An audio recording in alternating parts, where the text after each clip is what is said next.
y agradecemos que está con nosotros. En los próximos minutos vamos a estar estudiando la lección de escuela sabática para nuevos creyentes. Y gracias, muchas gracias por el saludo. Bendiciones. Hermana Elena Lima, Dios la bendiga. Muchas gracias. Ore, por favor, por Tiago Sousa. Sí, hermana, lo tenemos en la lista. Recibimos su mensaje. Vamos a orar por él. Vamos a orar por él. Tiago Sousa. Bien, vamos a iniciar nuestra transmisión orando. Vamos a orar por el hermano Tiago Sousa. Pedimos la dirección de Dios.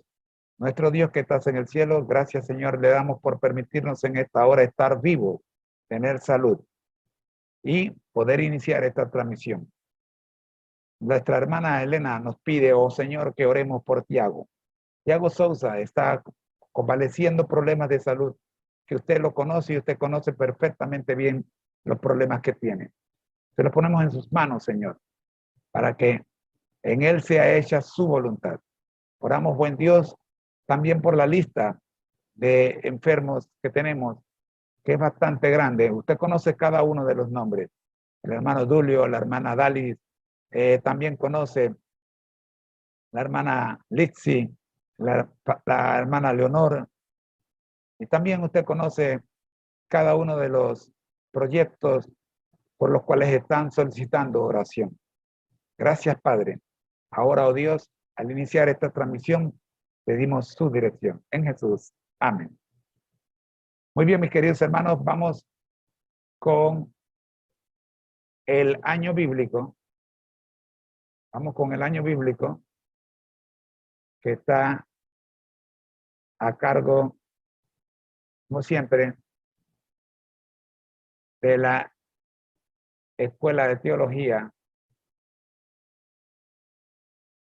Vamos a hacer los comentarios el día de hoy. Aquí lo tenemos ya proyectado. Bien, por Jueces 1. Llegamos al primer capítulo del libro de Jueces. Primer capítulo del libro de Jueces. Jueces capítulo 1.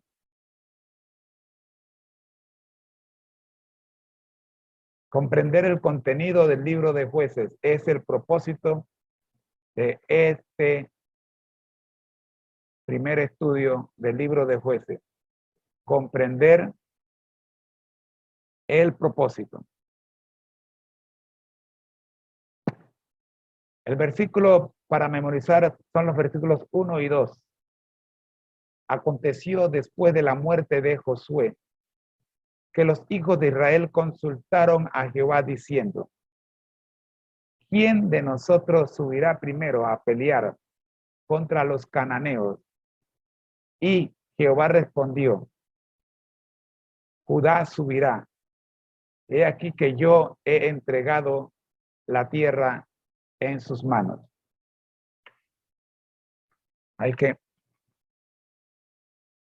Bueno, pensé que había un problema de...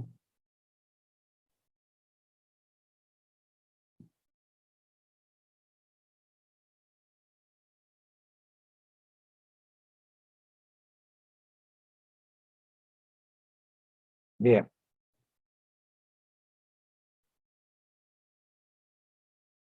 Gracias, Eric. Feliz sábado.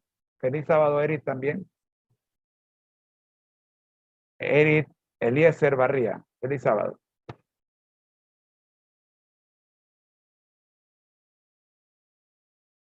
Autor del libro de Jueces.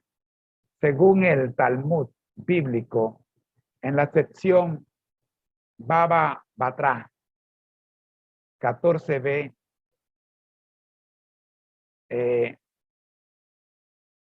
15, arguye que Samuel fue el autor del libro de Jueces.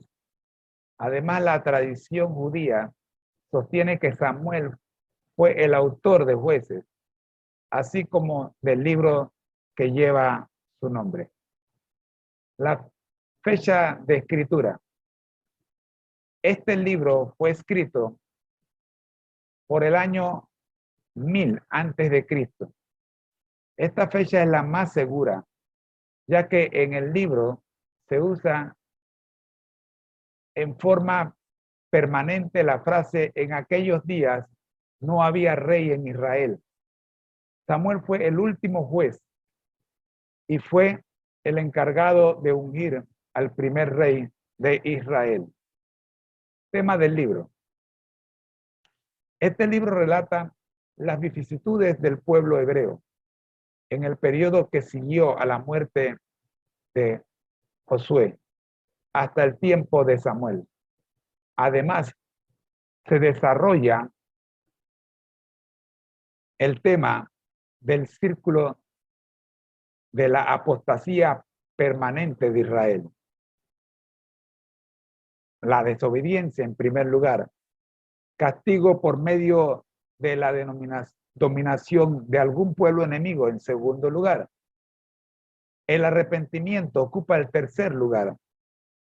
En el cuarto lugar tenemos la liberación de la opresión con el surgimiento de un libertador o juez. Y en el quinto lugar, después de un corto tiempo, retorno a la apostasía. O sea, un círculo vicioso. El comentario bíblico de este capítulo, primer capítulo de Jueces, nos dice: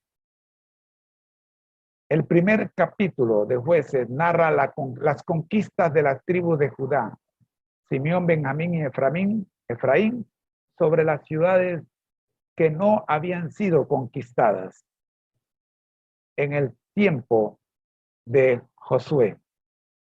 Se relata que la tribu de Judá consulta a Dios para recibir orientación, para tener éxito en las batallas. También se narra la conquista en manos de Caleb. Nuestra cita bíblica o selecta para el día de hoy es Patriarcas, está en Patriarcas y Profetas, la página 585. Nos dice: el Señor había cumplido fielmente por su parte la promesa hecha a Israel. Josué había quebrantado el poderío de los cananeos. Amén. Y había destruido la tierra entre las tribus. A estas solo le quedaba confiar en la seguridad de la ayuda divina y completar la obra de desalojar a los habitantes de Israel. Pero no lo hicieron. Aliándose con los cananeos, violaron abiertamente el mandamiento de Dios y así dejaron de cumplir la condición bajo la cual les había prometido ponerlos en posesión de Canaán.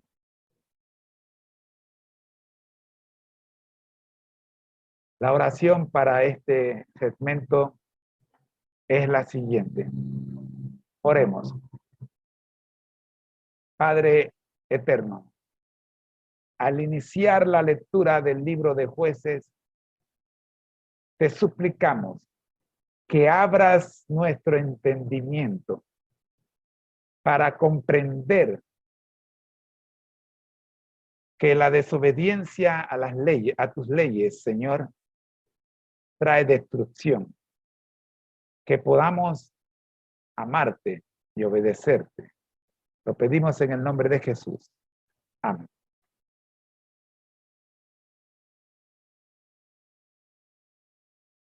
Agradecemos a la Escuela de Teología de la Universidad Adventista de Centroamérica por regalarnos esta primera presentación.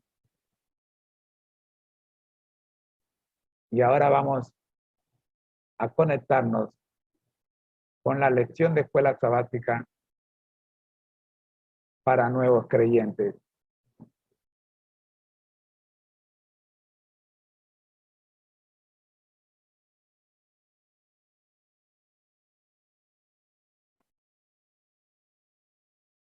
Vamos a conectarnos con la lección de escuela sabática para nuevos creyentes.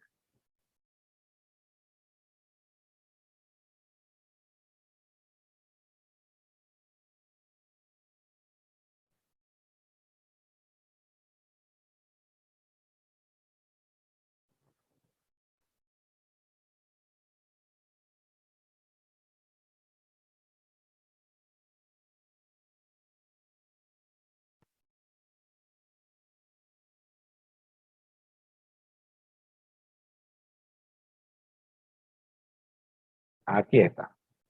Muy bien. Este es el folleto que le estamos recomendando para el estudio de la lección de escuela sabática para nuevos creyentes. Le hemos ofrecido a todo el que quiera tenerlo y no lo pueda conseguir en su agencia, que nos escriba a conéctatejm o en los comentarios @gmail.com y con gusto, gracias, muchas gracias, se los haremos llegar totalmente gratis. El folleto no tiene costo para ustedes. Así que, por favor, este es el folleto, está ahí en pantalla, para que todos puedan estudiar y estemos en armonía, estudiando todos la misma cosa. Vamos a conectarnos con nuestros hermanos de Instagram, con los que nos conectamos en las mañanas, para que también ellos participen de este estudio. Nos estamos conectando, haga usted lo mismo, comparta por favor este material y les voy a pedir que si está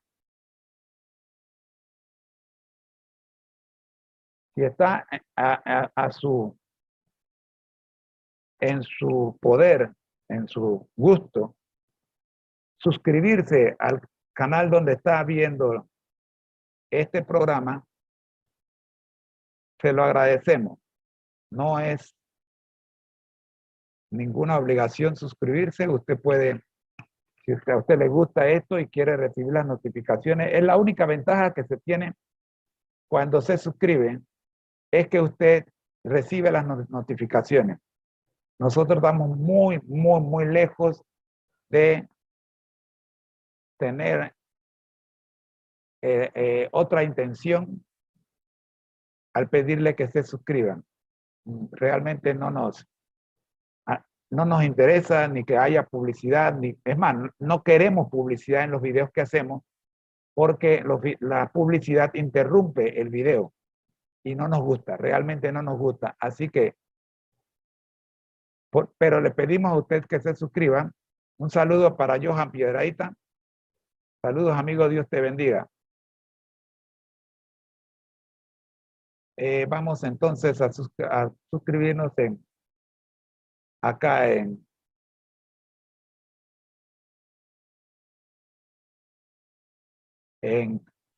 la página, digo, en el canal de Instagram.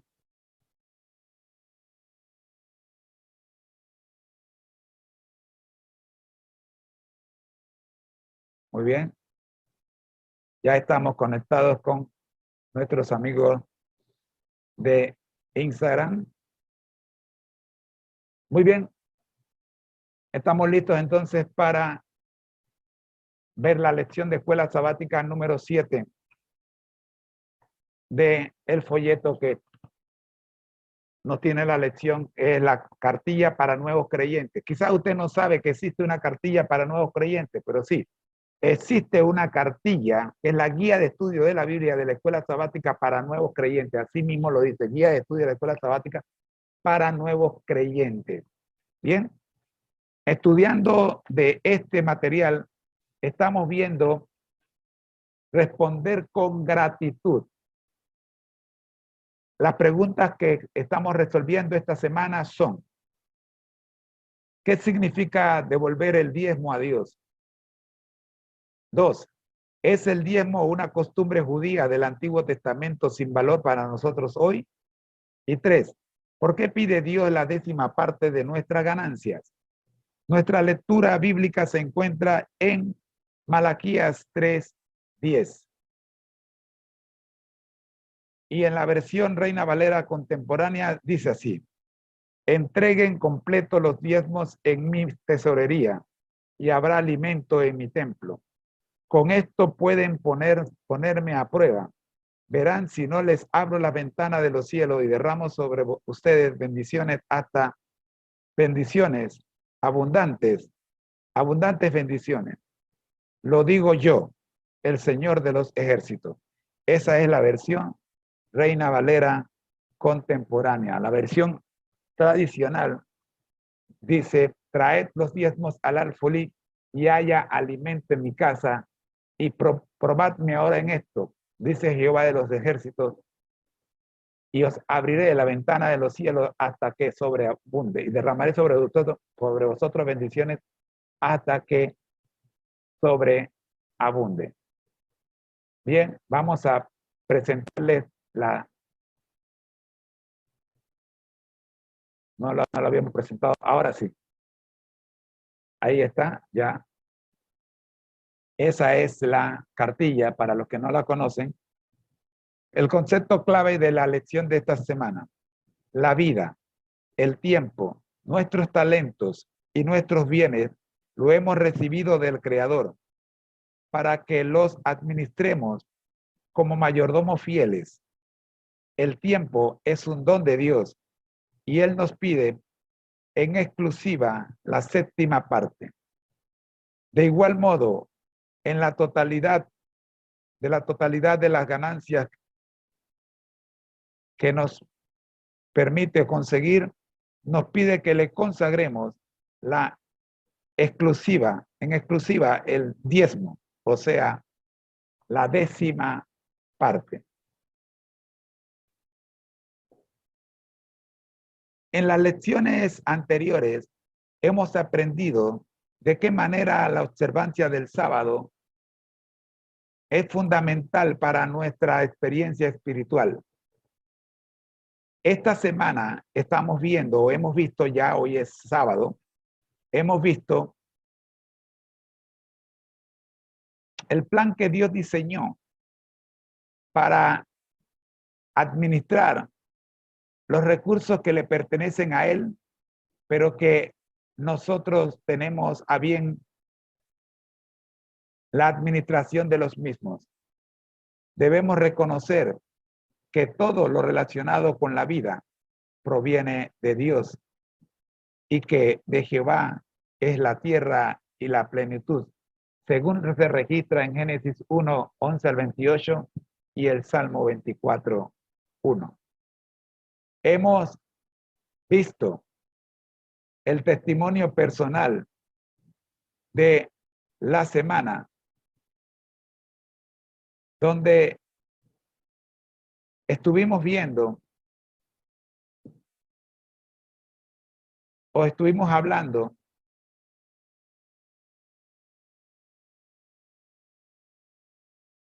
de la experiencia que viviera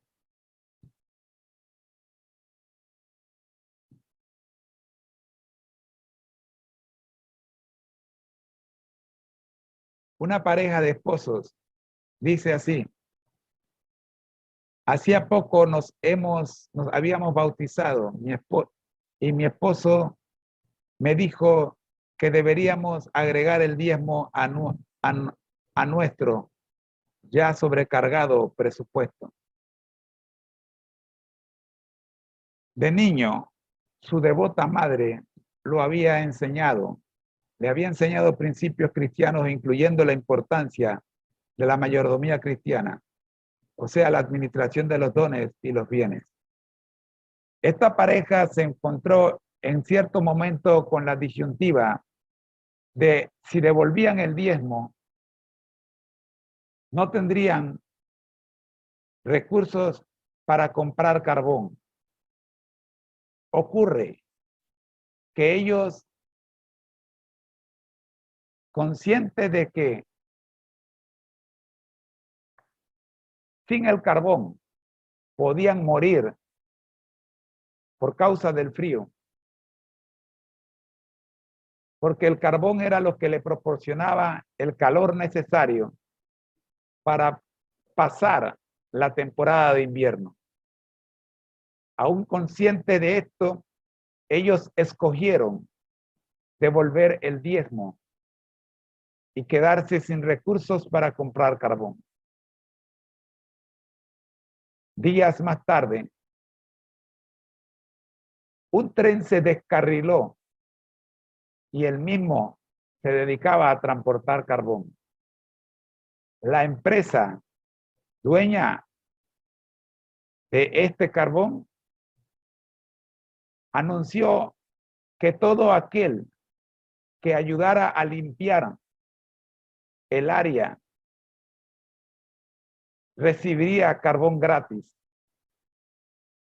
Y así el Señor respondió, abrió las ventanas de los cielos y tuvieron carbón para todo el invierno. Más tarde, esta pareja renunció a su trabajo, un buen trabajo que tenía, y se dedicó a ser independiente. Él, su hija y su esposa comenzaron con 3 empleados. Hoy día tienen más de 150 y hasta ahora han sido fieles a Dios en lo que aprendió cuando era niño, cual Timoteo. Sigue gozándose de devolverle a Dios los diezmos y las ofrendas. Un aspecto importante en la adoración es saber que cuando vamos a encontrarnos con el Señor, no debemos ir con las manos vacías. Ese fue el ejemplo que dieron los sabios de Oriente cuando visitaron a Jesús en el pesebre. Llevaron sus presentes, oro, presente para un rey, incienso, el presente acostumbrado para los sacerdotes y la mirra, el presente acostumbrado para preparar a los que han de morir o a los que han muerto. Con estos 3 presentes nos anuncian o le advirtieron a los judíos quién era y cuál era la misión de Jesús. Así es nuestro trabajo cuando llevamos nuestros presentes, nuestros diezmos y nuestras ofrendas. También recordar que los mismos van a servir han de servir para cumplir la misión de la iglesia. Los presentes de los sabios de Oriente sirvieron a José y a María para viajar a Egipto y quedarse allá en Egipto, hasta cuando el ángel les avisara que podían regresar, ya que Herodes y los que procuraban la muerte del niño habían muerto. Sin estos presentes, les hubiera sido imposible, primero, viajar y segundo, quedarse en Egipto el tiempo necesario. Dios proveyó los recursos necesarios para que José y María cumplieran la parte de la misión que recién comenzaban a cumplir. El diezmo no es un invento de la nación judía. En Génesis 14, 14 al 20, encontramos que cuando Abraham fue al rescate de su sobrino Lot, recibió bendiciones. Dice el relato que Melquisedec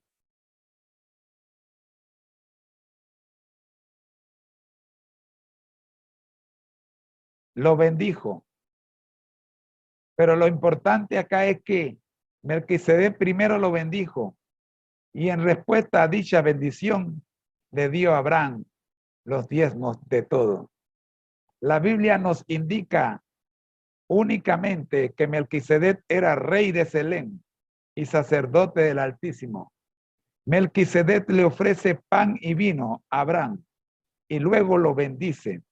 El autor del libro de Hebreos afirma que Jesucristo es un sacerdote del mismo linaje que Melquisedec. Noten que los sacerdotes tenían que ser del linaje de Leví. Sin embargo, Jesús es del linaje de Judá, descendiente de David.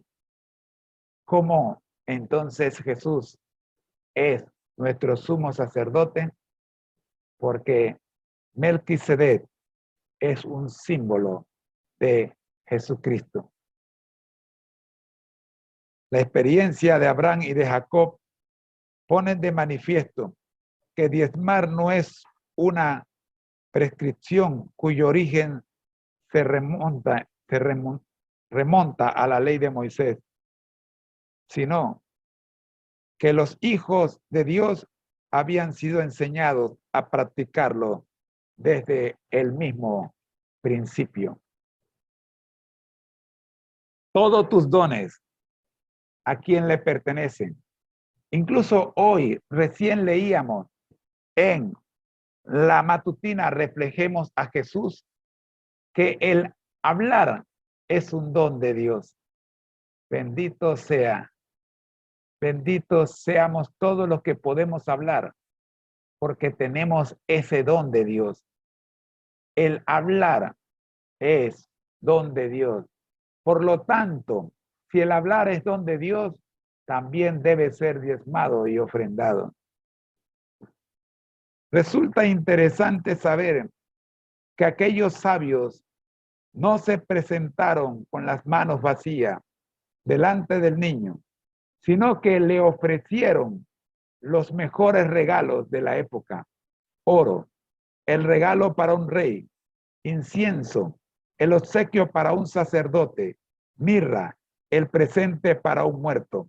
Como ya hemos dicho, Elena G. de White dice en El deseado de todas las gentes, capítulo 6, página 48, mediante los regalos de los sabios de un país pagano, el Señor suministró los medios para que el viaje a Egipto y la estada en esta tierra extraña, para el viaje a Egipto y la estada en esa tierra extraña. Durante su ministerio público, Jesús tuvo la invitación de un pagano fariseo que le invitó a comer, y en esa ocasión una mujer a la cual Jesús le había perdonado todos sus pecados, conocida en la ciudad como la pecadora, llamada María, visitó a Jesús y derramó sobre sus pies un perfume cuyo costo era el equivalente al salario de un año de un obrero en aquella época. El perfume de María costó unos 300 denarios, es decir, el salario anual de un obrero de aquella época. Por tanto, estamos frente a un regalo muy valioso, digno de un rey como Jesucristo. Es evidente que dicho obsequio representa un gran sacrificio, representó un gran sacrificio para María, pero su amor por Cristo la llevó a derramar todo lo que tenía con tal de manifestar su agradecimiento y su amor al Salvador. María se desbordó por completo. Simón, preocupado por lo que vio, pensó en su corazón que Jesús no sabía ni siquiera lo que estaba ocurriendo. Y Jesús le contestó públicamente, haciéndole saber que él leyó su mente, que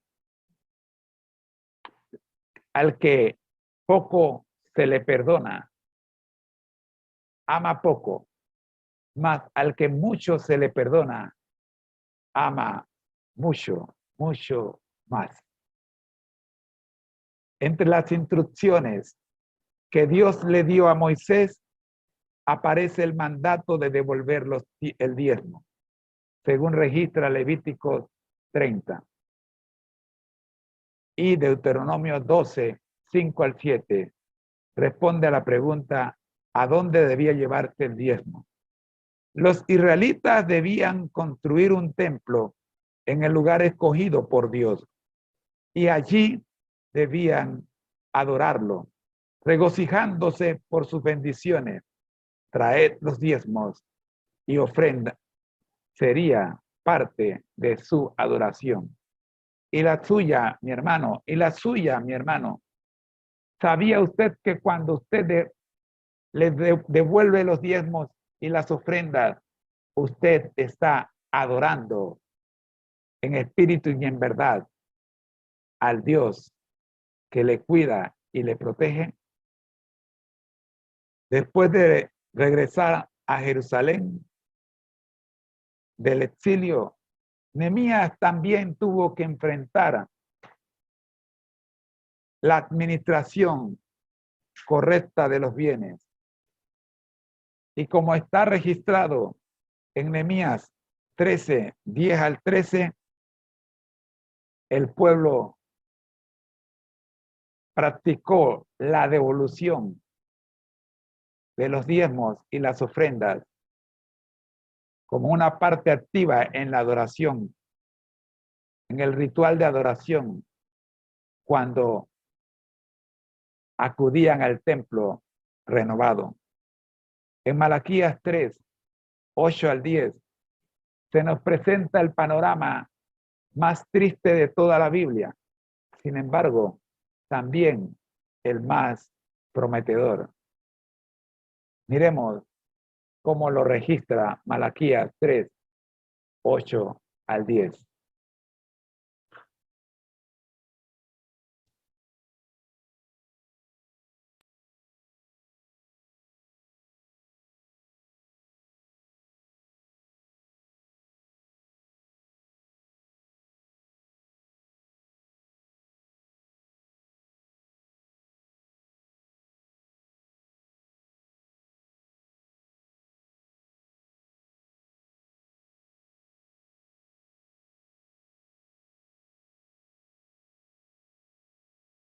Dice su palabra.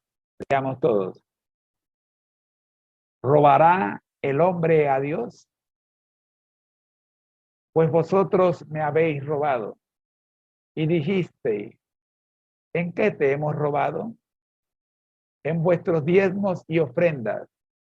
Malditos soy con maldición, porque vosotros la nación toda me habéis robado. Traed todos los diezmos al alfolí y haya alimento en mi casa. Y probadme ahora en esto, dice Jehová de los ejércitos, si no os abriré la ventana de los cielos y derramaré sobre vosotros bendición hasta que sobreabunde. Es interesante, mis queridos hermanos, que este pasaje no nos cansamos de repetirlo, sobre todo el versículo 10. Pero, ¿qué hay del versículo 8 y 9? ¿Qué hay de estos dos versículos? Sobre todo el versículo 9, que dice, maldito soy con maldición, porque vosotros, toda la nación, la nación toda, me habéis robado. Pasamos por alto y señalamos que los que le robaron a Dios fueron los judíos. Ese versículo se escribió para ellos. ¿Verdad que sí? Pero cuando leemos Juan 3:16, por ejemplo, ¿eh? Ese sí se escribió para nosotros. ¿Eh? ¿Por qué Juan 3:16 sí se escribió para nosotros? Y Malaquías 3:9 solo se escribió para los judíos. Porque de tal manera amó Dios al mundo. Pero allá dice amó Dios al mundo y acá dice la nación toda me habéis robado. Perdón, ¿será que la nación no es el mundo o que la nación no es parte del mundo? Y si la nación, cuando habla de la nación, le habla al mundo, entonces, cuando habla de, cuando habla del mundo, no le habla a la nación. Ah, bonito es solo tomar de la Biblia lo que nos conviene, ¿verdad? Ah, todos le hemos robado. Somos ladrones. Y por ladrones, la maldición que se dio a la nación toda nos involucra a nosotros. Bien, usted puede decir, hermano, yo no le he robado a Dios. Mire, lo siento por usted, pero revise por favor la agenda, porque la palabra de Dios no miente. La nación toda me habéis robado. Pero qué bueno que el versículo 10 presenta la solución al problema de los ladrones. Y la solución está en el versículo 10. Trae lo que robaste y colócalo en el alfolí. Y dice Jehová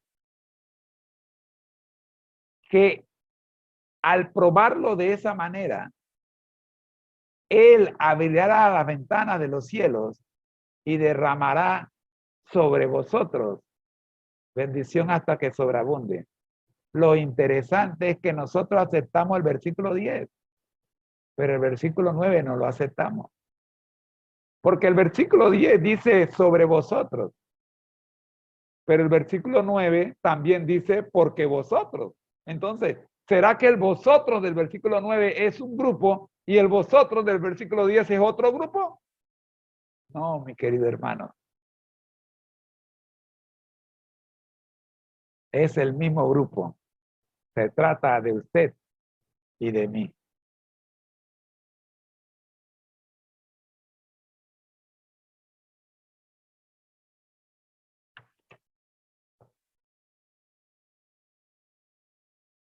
En tiempos de Jesús,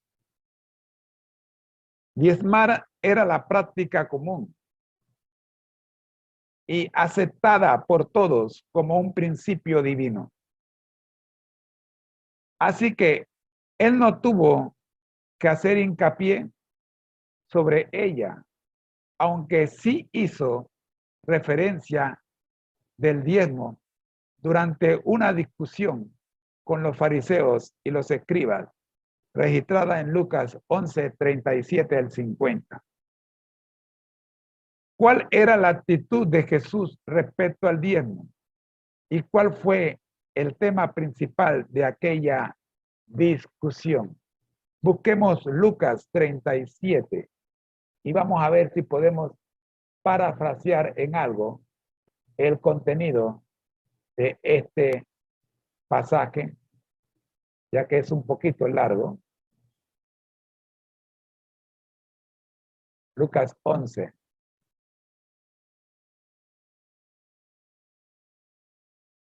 37 al 54. Vamos a ver. Lucas 11, 37. Bajo el título Jesús acusa a... Jesús acusa a fariseos y a intérpretes de la ley. Ahí está. Luego que hubo hablado, le rogó a un fariseo que comiese con él. Le rogó un fariseo que comiese con él. Y entrando Jesús en la casa, se sentó a la mesa. El fariseo, cuando lo vio, se extrañó de que no se hubiese lavado antes de comer. Pero el Señor le dijo, ahora bien, vosotros los fariseos limpiáis lo de afuera del vaso y del plato, pero por dentro estáis llenos de rapacidad y de maldad. Necios, el que hizo lo de afuera, ¿no hizo también lo de adentro? Pero dad limosna de lo que tenéis, y entonces todo os será limpio. Mas hay de vosotros, fariseos, que diezmáis la menta y la ruda y toda hortaliza, y pasáis por alto la justicia y el amor de Dios. Esto os era necesario hacer sin dejar aquello. Ay de vosotros, fariseos, que amáis las primeras sillas en las sinagogas y las salutaciones en las plazas. Ay de vosotros, escribas y fariseos hipócritas, que sois como sepulcros que no se ven, y los hombres que andan encima no lo saben. Respondiendo uno de los intérpretes de la ley, le dijo, Maestro, ¿cuándo decís esto? ¿También nos enfrentas a nosotros? ¿También nos enfrentas a nosotros?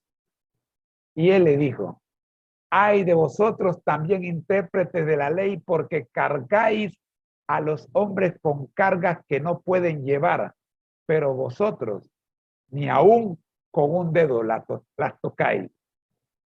Ay de vosotros que edificáis los sepulcros de los profetas a quienes mataron vuestros padres, de modo que sois testigos y consentidores de los hechos de vuestros padres, porque a la verdad ellos los mataron y vosotros edificáis sus sepulcros.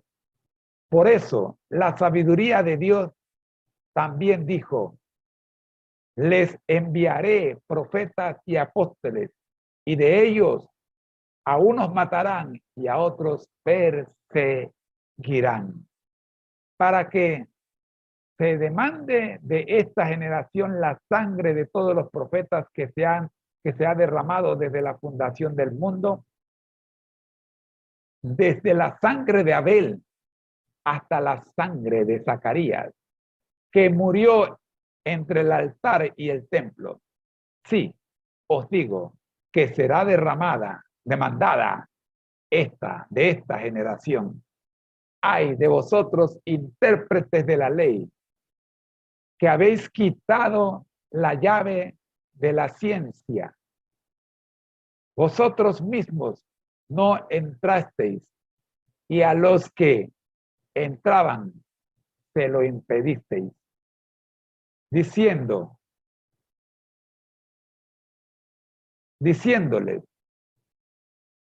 estas cosas, los escribas y los fariseos comenzaron a estrecharle en gran manera y a provocarle a que hablase de muchas cosas,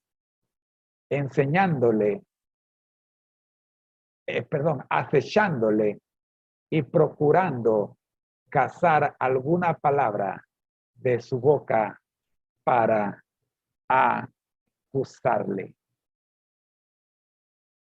Queridos hermanos, el Salvador estaba respondiendo a las críticas de los fariseos de que él no se lavaba las manos ceremonialmente antes de comer. Jesús presentó una serie de ejemplos para demostrar que los fariseos y los escribas valoraban las cosas externas y las tradiciones, mientras descuidaban lo que realmente era importante. En Primera de Corintios 9, 8 al 18, Pablo explicó cómo los que trabajan a favor del Evangelio deben ser remunerados. Primera de Corintios 9. Vamos allá, Primera de Corintios 9.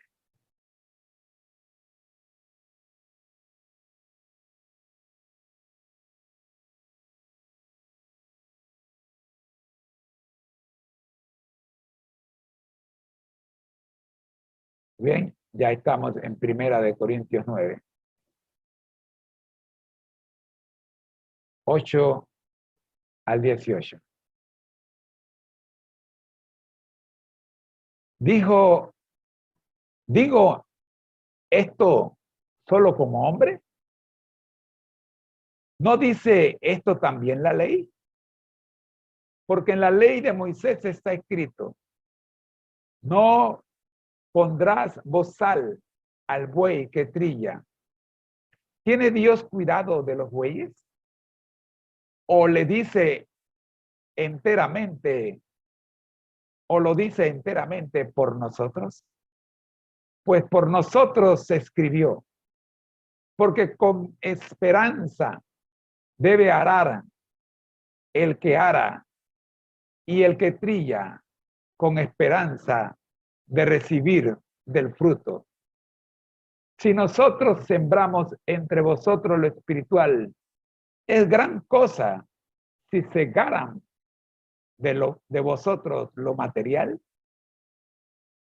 Si otros participan de este derecho sobre vosotros, ¿cuánto más nosotros? Pero no hemos usado este derecho, sino que lo soportamos todo por no poner ningún obstáculo al Evangelio de Cristo. ¿No sabéis que los que trabajan en las cosas sagradas comen del templo y que los que sirven del altar participan? Así también ordenó el Señor a los que anuncian el Evangelio que vivan del Evangelio. Pero yo,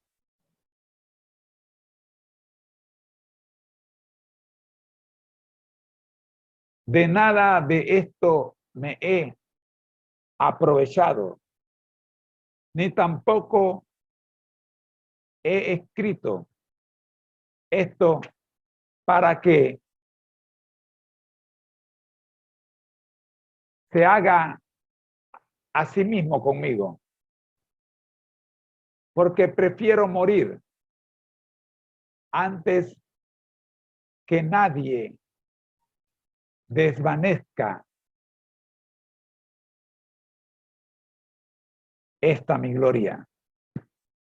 Pues, si anuncio el evangelio, no tengo por qué gloriarme, porque me es impuesta necesidad. Y ay de mí si no anunciare el evangelio. Por lo cual, si lo hago de buena voluntad, por lo cual, si lo hago de buena voluntad, si lo hago de buena voluntad, recompensa tendré. Pero si de mala voluntad, la comisión me ha sido encomendada. ¿Cuál, pues, es mi galardón? Que predicando el evangelio presente gratuitamente el evangelio de Cristo, para no abusar de mi derecho en el evangelio.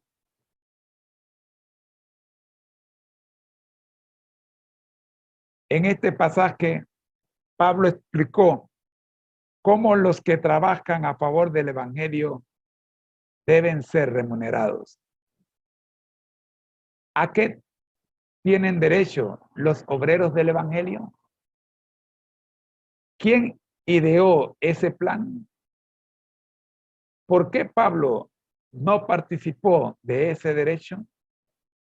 Elena G. de White nos precisa cuál debe ser el uso del diezmo en la actualidad.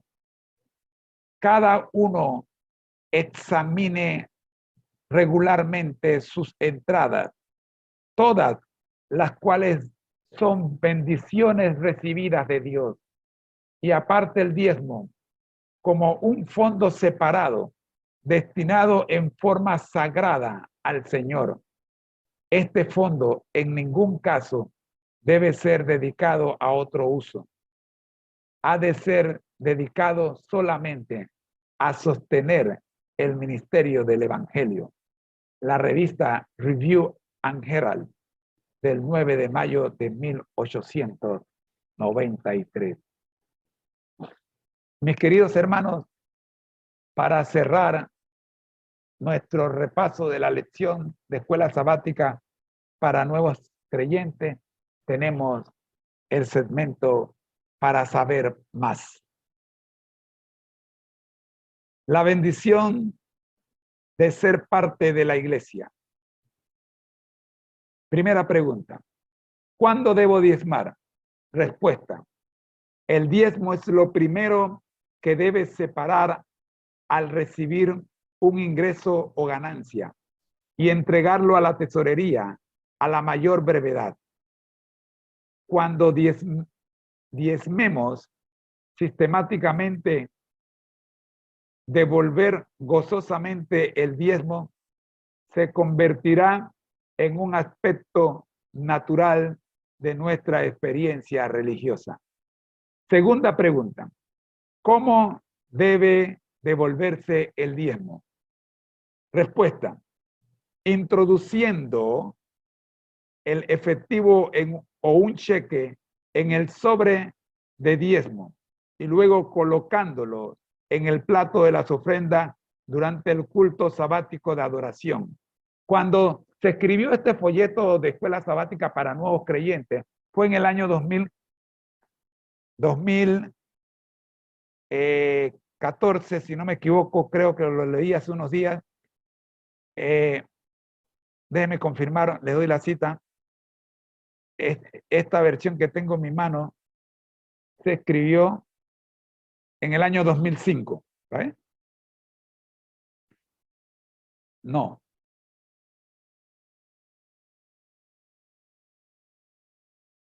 Aquí está. 2012. Esta se escribió en el año 2012. Miren, cuando se escribió, no teníamos la práctica de las transferencias ACH, la transferencia bancaria. Así que Un tercero y un método moderno que se usó durante la pandemia mucho fue el devolver los diezmos por ACH, o sea, transferencia bancaria. Y se utilizaron la red de internet para que la iglesia siguiera con los proyectos de evangelización. Pregunta número 3. ¿Cómo se usa el diezmo que entrego a la iglesia? Respuesta. El diezmo es recibido por el tesorero de la congregación. Él lo envía íntegramente a la tesorería de la asociación, que constituye el alfolí de los diezmos, que serán distribuidos de acuerdo con las normas establecidas. Gracias a los que están conectados en YouTube, en Facebook, acá en este canal tenemos una persona. También le devolvemos el saludo a Eric Eliezer Barría y a la hermana Elena Lima. Cuarta pregunta. ¿Cómo se distribuye el diezmo? Respuesta. Estoy leyendo de la guía de escuela sabática para nuevos creyentes, tercer trimestre. La mayor parte del diezmo se utiliza para cubrir los salarios de los pastores, la evangelización, la obra educativa y médica cristiana, así como también para financiar la evangelización por medio de la radio y la televisión. ¿Es apropiado, nuestra quinta pregunta, es apropiado enviar mi diezmo a algunas organizaciones y ministerios que realizan buenas obras cristianas en las que estoy interesado? Respuesta. El diezmo debe ser depositado en la iglesia o congregación local, teniendo siempre en mente los propósitos especiales mencionados con anterioridad. Sexta pregunta. ¿En qué no debo usar el diezmo? Respuesta. El diezmo no debe usarse para dar mantenimiento o cubrir los gastos operacionales de las iglesias, ni en proyectos de construcción de templos, ni para proporcionar alimento o medicamentos a los necesitados. Fin de el escrito. Hemos dado las preguntas y también las respuestas.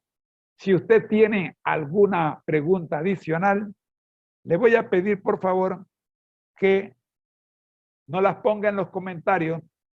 Nosotros consultaremos con las autoridades y le haremos llegar la respuesta. No está en nuestro haber responder lo que no sabemos. Si usted nos pregunta, nosotros consultaremos con los administradores todo lo que tenga que ver con los diezmos y las ofrendas. Mis queridos hermanos, esta lección de escuela sabática, su título es Responder con gratitud. Todo lo que hemos estudiado en esta semana tiene que ver con la mayordomía cristiana. Le voy a recomendar,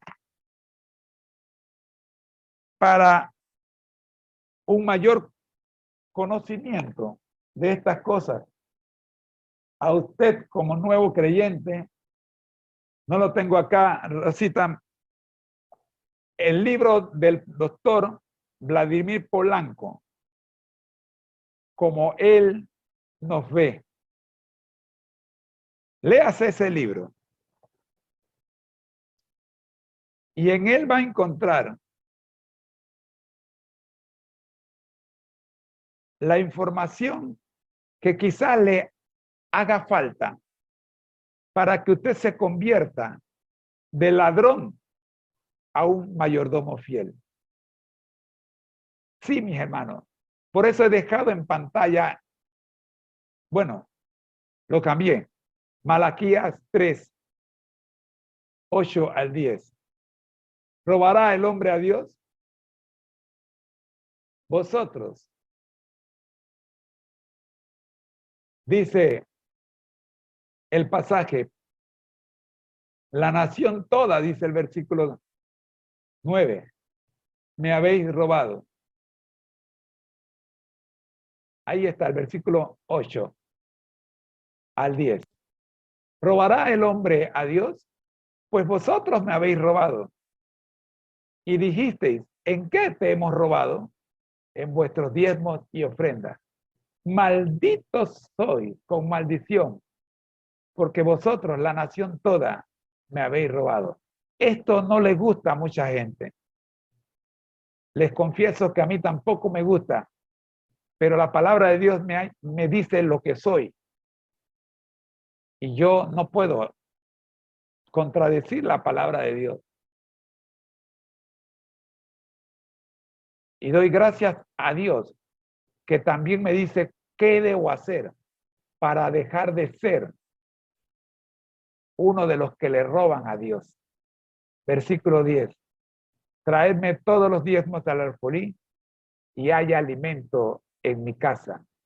Y probadme ahora en esto, dice Jehová de los ejércitos, si no os abriré la ventana de los cielos y derramaré sobre vosotros bendiciones hasta que sobreabunde.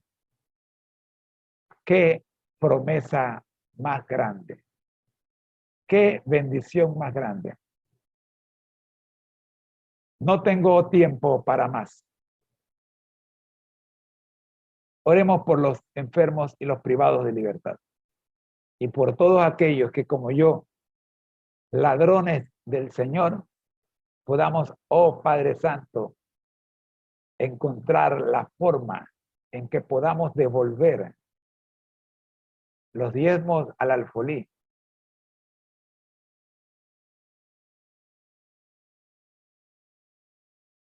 Aunque estemos en pandemia. Amado Dios, gracias Señor. Gracias por la lección de escuela sabática para nuevos creyentes de esta semana.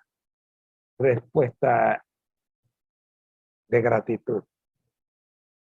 Oh amado Dios, al revisar este material, nos percatamos, oh Señor, de nuestra verdadera condición. Y si vivimos bajo la gracia, nuestra respuesta debe ser en acorde con la gracia. Pero no es así, Señor. No ha sido así. Por eso, Padre amado, le pedimos que nos limpie de toda maldad y nos libre de toda tentación para que seamos fieles mayordomos, inclusive en nuestro hablar. Gracias, Señor, porque esta semana las lecciones han sido duras, pero de eso se trata, Señor. Porque mientras más calienta